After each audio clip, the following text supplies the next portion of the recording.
자, 오늘은 부활절인데요. 예수님의 부활을 세상 사람들은 사실로 잘 믿지를 않습니다.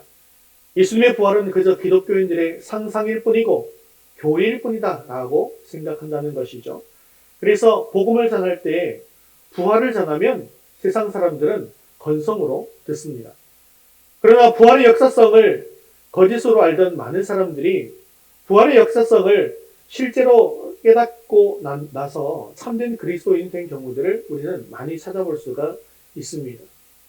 부활이 실제로 일어난 사건이고 그 부활의 주인공이 누구인가를 깨닫고 믿게 된 사람들이 그 지난날의 삶이 어땠든 건 상관없이 다 새로운 피조물로 거듭나게 되어지는 것을 보게 된다는 것이죠. 왜냐하면 부활의 역사성을 믿게 되면 부활하신 예수님이 십자가에서 내 죄를 대신해서 죽으신 분이라는 것을 알게 되어지고 그 십자가의 진정한 의미가 무엇인가 라는 것을 깨닫게 되기 때문입니다. 이 십자가와 부활은 이미 예수님이 살아계실 때 3번이나 제자들에게 가르치고 말씀하신 내용이기 때문에 이 십자가와 부활은 주님이 말씀하신 것이 성취된 것이로구나 라는 것을 깨닫게 되고 그리고 이것을 깨닫게 되면 강력한 믿음이 생기게 되는 것입니다. 그래서 예수 부활을 역사적인 실제 사건으로 믿게 되면 온전한 회개가 일어나게 되어서 예수님을 구세주로 고백하고 하나님의 아들로 찬양하게 되어지고 또한 그 가신 모든 말씀을 신뢰하고 깨닫게 되어진다는 것이죠. 그리고 성령의 강력한 역사가 그의 삶을 다스리기 시작하게 되어집니다. 그러므로 예수님의 부활은 우리 믿음의 핵심이고 복음의 진수가 되는 것이죠. 그러므로 예수님의 부활을 실제로 경험하기 전에 사람들은 부활이 어떤 말인지 그것이 어떤 의미인지 이해하는 것이 너무나도 어렵습니다. 오늘 누가복음 24장에는 여인들이 등장하는데요. 안식 후 이튿날 이른 새벽을 기다렸다가 불이 나게 무덤 앞으로 달려간 이 여인들도 결국 부활을 믿지 못한 사람들입니다. 그들은 자기들이 그렇게 따르고 좋아했던 예수님이 허무하게 멸시와 천대 가운데서 죽게 된 것을 애통하게 여기는 마음만 가지고 있었을 뿐입니다. 그래서 시신에 발라드릴 향료를 가지고 무덤으로 찾아갔습니다. 그들은 예수님이 다시 살아나신다라는 것은 꿈에도 생각하지 못했습니다. 제자들도 마찬가지입니다. 그런데 주님께서는 이렇게 말씀하셨죠. 누가복음 24장 7절 말씀 같이 읽겠습니다. 이르시기를 인자가 죄인의 손에 넘겨져 십자가에 못 박히고 제3일에 다시 살아나야 하리라 하셨느니라 한데 아멘. 하지만 제자들은 이 주님의 말씀을 까맣게 잊고 있었습니다. 3번씩이나 그렇게 예수님의 죽으심과 부활이라는 구원사역에 대해서 반복해서 가르쳤음에도 불구하고 예수님의 부활의 약속에 대해서는 전혀 이해하지 못했다는 것이죠. 그렇기 때문에 여인들이 자신들에게 달려와서 예수님의 부활하신 소식을 전할 때에도 그것을 어처구니 없는 말, 허탄한 말로 여겼다는 거예요. 그래서 전혀 믿을 수가 없었던 것입니다. 예수님을 너무나도 사랑했던 여인들과 예수님을 그렇게 따랐던 제자들도 예수님의 부활을 제대로 믿지 못했는데 예수님의 부활의 모습을 실제로 목도하고 경험하지 못한 사람들이 부활을 믿지 못한다라고 하는 것은 어떻게 보면 당연한 일일 수도 있습니다. 그러므로 우리가 예수님을 세상 사람들에게 전할 때 예수님의 부활을 가장 핵심적으로 전해야 하는 이유가 바로 여기에 있습니다.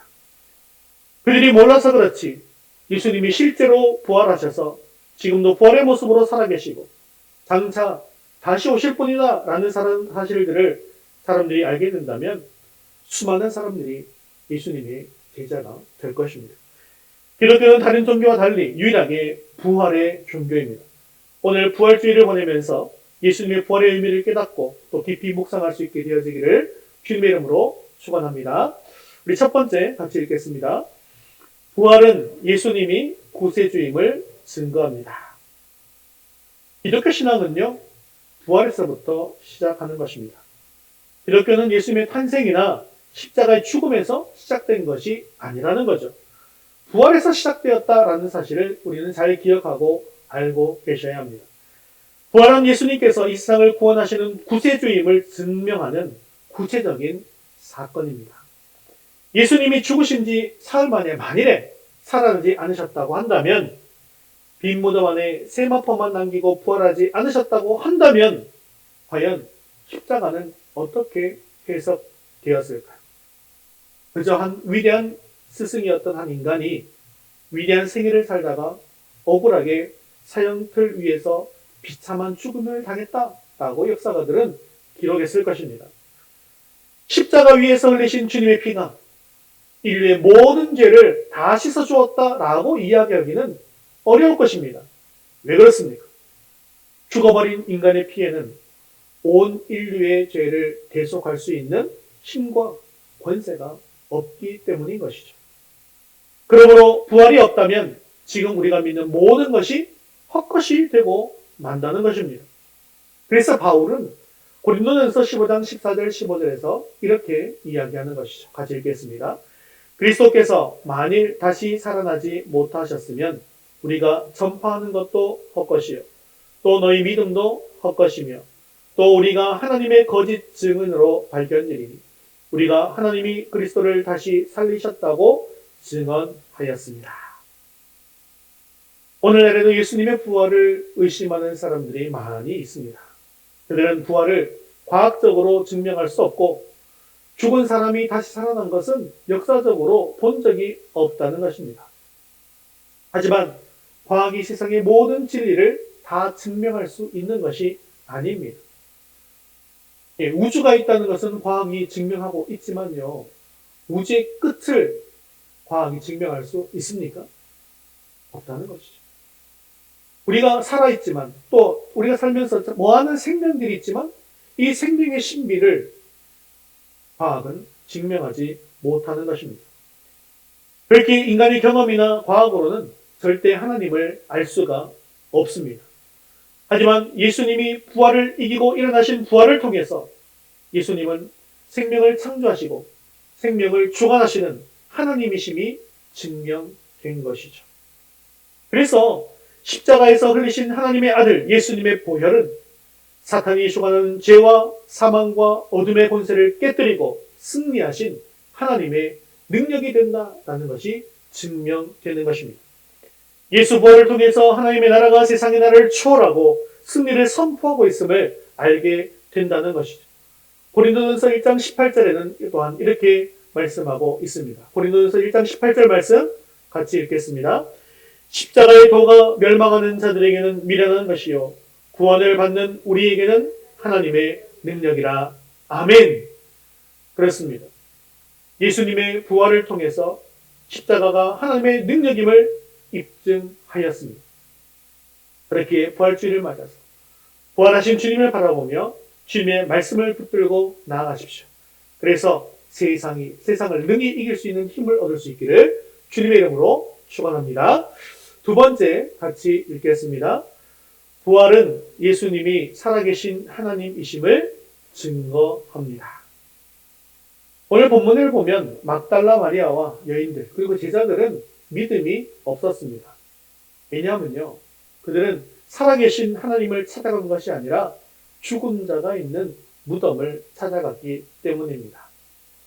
만일 예수님이 위대한 스승이기만 했다면 죽은 자를 찾아 무덤으로 가는 것이 너무나도 당연한 것일지 모릅니다. 하지만 살아계신 하나님을 찾아서 무덤으로 가는 것은 믿음이 없기 때문에 하는 행동인 것이죠. 만일에 조금이라도 믿음이 있었다라고 한다면 예수님의 평소 말씀을 기억하겠죠. 그리고 예수님께서 혹시나 살아계실지도 모른다라는 소망을 품고 예수님을 만나러 갔을 것입니다. 하지만 그들은 죽으신 예수님을 배웠고 그 시체에 향품을 바르려고 갔던 것이죠. 그러므로 그들이 안식 후 첫날 새벽에 무덤으로 향한 것은 시체를 보러 간 것이지 부활하신 주님을 만나러 간 것이 아닙니다.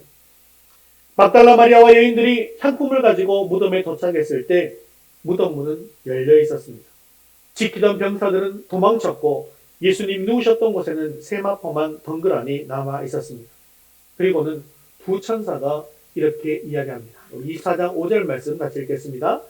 어찌하여 살아있는 자를 죽은 자 가운데서 찾느냐. 그들은 살아계신 주님을 죽은 자 가운데서 찾고 있었던 것입니다. 그러니 여러분, 우리는 바른 부활신앙을 가지고 있으십니까? 여러분, 나는 바른 신앙, 부활신앙을 가지고 있다라고 자신할 수 있으십니까? 우리는 과연 예수님을 살아계신 하나님으로 믿고 계십니까? 우리가 말로는 살아계신 주라고 하면서 살아계신 주님이다, 살아계신 하나님이다 라고 고백하지만요, 실제 우리 삶 속에서 우리가 살아계신 하나님으로 느끼고 살고 있는가? 라는 질문입니다. 기독교가 다른 종교와 다른 점이 바로 여기에 있다는 것을 아셔야 합니다. 기독교는 윤리적 종교가 아닙니다. 우리에게 유익한 가르침을 배우는 종교가 아니라는 거예요. 주님이 지금도 살아계신다는 것을 믿고 그 주님과 함께 살아가는 것입니다. 예수님은 자신이 죽기 전에 제자들에게 여러 번에 걸쳐 다시 살아날 것을 말씀하셨습니다. 우선 마태복음 16장 21절에 보면 가이사랴 빌립보 지방에서 제자들에게 처음으로 이렇게 말씀하셨는데 같이 읽겠습니다.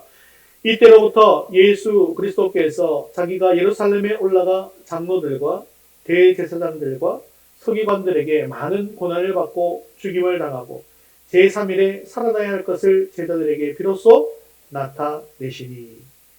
이 부활의 예고는요, 너희들이 나를 누구라 하느냐라고 하는 예수님의 물음에 베드로가 주는 그리스도시요 살아계신 하나님의 아들이십니다 라고 고백한 그 뒤에 연이어서 예수님께서 하신 말씀입니다. 이 말씀에 베드로는 주님께는 결코 그런 일이 일어나지 않을 것이다 라고 말합니다. 사실 이것은 인간의 한계를 보여주는 대목이기도 한 것이죠.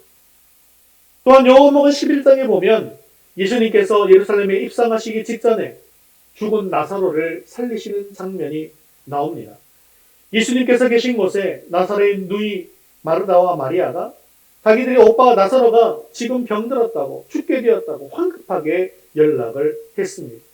두 누이는 지금 죽어간 오빠를 살리기 위해서 안절부절 못하고 있는데 예수님은 이 소식을 들으시고도 태평하게 이틀을 더 유하시고 천천히 베다니로 가셨습니다. 나흘 뒤에 베다니에 도착했더니 나사로가 이미 죽어 있었죠. 그런데 주님은 이렇게 말씀하시고 나사로를 다시 살리셨습니다. 요한복음 11장 25절 26절 말씀 같이 읽겠습니다. 나는 부활이요 생명이니 나를 믿는 자는 죽어도 살겠고 무릇 살아서 나를 믿는 자는 영원히 죽지 아니하리니 아멘. 우리는 이 나사로 사건을 잘 이해하셔야 합니다. 나사로는 예수님이 살리셨습니다. 어찌 보면 부활이죠. 그런데 이 나사로의 부활은요, 예수님의 부활과는 다릅니다. 왜냐하면 다시 살아나기는 했지만 결국 다시 죽었다라는 것이죠. 그래서 나사로가 부활했지만 나사로를 우리는 부활의 첫 열매다라고 이야기하지를 않습니다. 나사로를 살리신 것은 예수님께서 죽으시고 다시 부활하실 것에 대한 예표인 것이죠. 이 모든 것을 살펴보면 예수님의 부활이 우연히 일어난 사건이 아니라는 거예요. 하나님께서 철저하게 계획하신 그 계획 속에서 이루어진 역사라는 것입니다. 사랑하는 성도 여러분, 믿음은 부활에서부터 시작합니다. 제자들이나 여인들도 다 예수님을 사랑했습니다. 그러나 그들은 진정한 믿음의 자리에 이르지 못했습니다. 제자들이나 여인들이 주님의 부활을 믿지 못한 것은 그저 그들이 예수님을 인간적인 감정으로만 사랑하고 따랐기 때문입니다. 그렇기에 그들에게 진정한 믿음이 없었던 것이죠. 하지만 제자들도 여인들도 부활의 주님을 만난 다음에 완전히 변화되었습니다. 오늘 우리도 믿음을 죽은 자 가운데서 찾기가 참으로 쉽습니다. 예를 들면 성경 말씀을 옛날 이야기 또는 인생이 도움이 되는 좋은 말씀 정도로만 이해한다라고 한다면 이것이야말로 산자를 죽은 자 가운데서 찾고 있는 것이죠. 기독교 신앙은 죽은 자를 찬양하는 신앙이 아닙니다. 기독교 신앙은 생명의 신앙입니다. 살아있는 신앙입니다. 오늘 여기 나와 함께 계신 하나님을 믿는 것이 참 믿음입니다. 내 곁에 계시고 나를 아시고 나를 사랑하시고 나를 인도하시고 돌보시고 아픔을 어루만지시고 나의 부족을 채워주시고 나의 허물을 용서해주시고 나의 손을 잡아주시는 하나님을 믿는 것이 바로 부활신앙입니다. 주님께서 나의 구세주이시고 나의 주님이시며 나의 하나님이심을 믿는 것이 부활신앙입니다. 부활절은 2000년 전 다시 사신 주님을 기념하는 그런 절기가 아닙니다. 지금 이 순간 나의 삶 속에서 오늘도 부활하시는 주님을 믿는 것이 참 부활의 믿음인 것입니다. 부활절의 진정한 의미는 오늘날 내 삶 속에, 내 가정 속에, 나의 미래 속에 함께 하시는 주님을 찬양하는 것이죠. 지금도 살아계신 주님을 찬양하는 것이 바로 부활절의 올바른 의미입니다. 오늘 부활주일을 맞아서 나를 구원하시려 십자가에 죽으시고 생명의 주로 다시 살아나신 주님을 찬양하는 저와 여러분 될 수 있기를 주님의 이름으로 축원합니다. 세 번째 같이 읽겠습니다. 부활신앙으로 사십시오. 신앙은 단순히 교회 안에서 나는 주님을 믿습니다 라고 이렇게 고백하는 것으로 끝나는 것이 아닙니다. 믿음의 고백은 반드시 우리 삶의 구석구석까지 영향을 미치는 것입니다. 부활은 삶의 소망을 주는 은혜의 사건입니다. 또한 성도에게 절망이 없음을 보여주는 것이죠. 또한 최후 승리를 보증하는 것입니다. 이 믿음으로 성도들은 어떤 시대에 있든지 어떤 환경에 있든지 어떤 고난 가운데에서도 굳건한 신앙을 지킬 수 있었던 것입니다. 아무리 낙심스러운 일을 만난다 할지라도 다시 일어났습니다. 어떤 문제도 뚫고 나가는 위대한 힘을 소유하게 되었습니다. 그것이 바로 성도이고 이런 성도의 힘은 바로 부활신앙에서 나오는 것입니다. 고린도후서 4장 7절에서 10절까지 말씀을 보십시오. 같이 읽겠습니다. 우리가 이 보배를 질그릇에 가졌으니 이는 심히 큰 능력은 하나님께 있고 우리에게 있지 아니함을 알게 하려 함이라. 우리가 사박으로 우겨쌈을 당하여도 쌓이지 아니하며 답답한 일을 당하여도 낙심하지 아니하며 박해를 받아도 버림받지 아니하며 거꾸로 뜨림을 당하여도 망하지 아니하고 우리가 항상 예수의 죽음을 몸에 짊어짐은 예수의 생명이 또한 우리 몸에 나타나게 하려 함이라. 아멘. 사랑하는 성도 여러분, 이러한 부활신앙을 가질 수 있게 되어지기를 바랍니다. 그리고 예수님의 부활로 매일매일 살아가십시오. 죽어도 다시 사는 부활신앙, 넘어져도 다시 일어나는 부활신앙, 육신의 아픔도 이기고 영혼의 아픔도 이기고 물질의 궁핍도 이기고 환경의 어려움도 이기고 죄의 유혹도 물리치고 승리하십시오. 부활하십시오. 날마다 새로워지십시오. 고난을 이기신 주님처럼 우리들도 이길 수 있습니다. 이것이 바로 부활을 믿는 성도들의 삶입니다. 수치와 고난의 십자가를 영광과 승리로 바꾸신 주님의 부활의 은혜와 축복이 우리 가운데 충만할 수 있기를 주님의 이름으로 축원합니다. 말씀을 맺겠습니다. 예수님은 부활하셔서 지금도 우리와 함께 살아계십니다. 우리들의 몸 또한 앞으로 장차 부활하게 될 것입니다. 이렇게 우리들도 부활할 것을 또한 믿을 때 우리는 주님처럼 십자가의 길로 들어설 수 있습니다. 사랑하는 성도 여러분, 부활을 믿고 사는 그리스도인의 삶을 살아갈 수 있기를 바랍니다. 주님의 부활을 믿고 십자가의 승리를 확신하게 되므로 우리도 주님처럼 십자가의 길을 당당하게 걸어갈 수 있게 되어지기를 주님의 이름으로 축원합니다.